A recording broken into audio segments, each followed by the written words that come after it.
salaamaaleykum monsieur Mamadou Ba ñu ngi lay nuyu bu baax. ñu ngi leen di fay bu baax.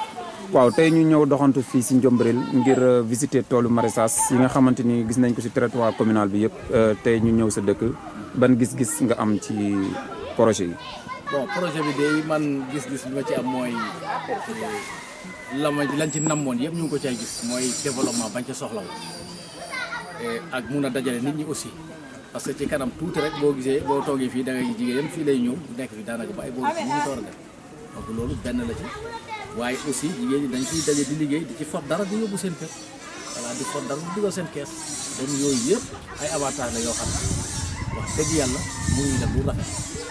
ok ñu gis laaj nañ jigéen ñi ñu ne lu jiitu maraîchage bi daan nañ dugg si ay xaalis di banque ak yu demee noonu dara réussir lii ana ban gis-gis nga am si maraîchage bi par rapport ak ñoom lañ weesu. waaw bon ni ñu ko waxee la ñoom daan nañu yëngu ci yu bari doon nañu yëngu ci di leb xaalis daan nañu yëngu ci di jënd ay bagages di leb seen biir daan nañu def ay activités yu bari waaye activités yooyu yëpp nag da ngay gis ne activité bii moom daanaka moom moo gën a yomb ci ñoom parce que da ngay investir pour utiwaat lii nag moom daanaka énergie kese la bon ndox bi am na da ngay ñëw nga tuur ndox après lu ci ruus nga mun ci am dara kon da ngay gis ne loolu moo gën a yomb ci ñoom. en tant que élus locaux ñu nekk si benn commune boo xamante ni commune bu ñàkk recette la ban système nga yaakaar ne si la ñu war a mën a jaare pour développer commune bi. di rafetlu lii rek lii moom premier avancement la waaye buñ ci paree it ñu mun gën ko mun a organiser comme ni ma ko waxee woon keroog toujours gën ko organiser gën ko fédérer maanaam tool yi nekk ci dëkk bi yëpp tey jii buñ taxawoon ni mun leen fédérer mun nañu taxaw tey benn coopérative boo xam ne bu ëllëgee mun ngaa dóor sa loxo di taabali état am leneen loo xam ne moom dañoo ci état mu ñëw wàcc si biir loolu ñu jaar fa mun a gën a développer commune lii baax na waaye nañ ko gën a organiser waat na tool bi nekk Ndiombril bi nekk Jalabaag bi nekk Felek bi nekk feneen nañ ñëpp daje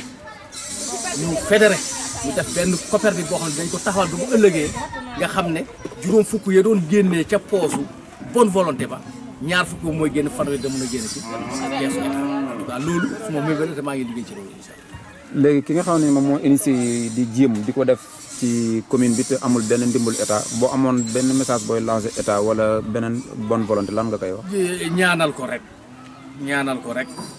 lam man mu gën a mën lu ëpp loolu waaye di ñaax ñeneen ñi nga xam ne aussi dañoo tëddoon di nelaw te daawuñu def benn réalisation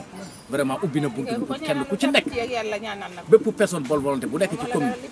bépp ku dëkk ci commune te nga am dara tey boo gisee lii yaakaar naa li war laa mun a karwaasi ba bu ëllëgee itam nga jéem a def boo mun def tool ni sax nga def au moins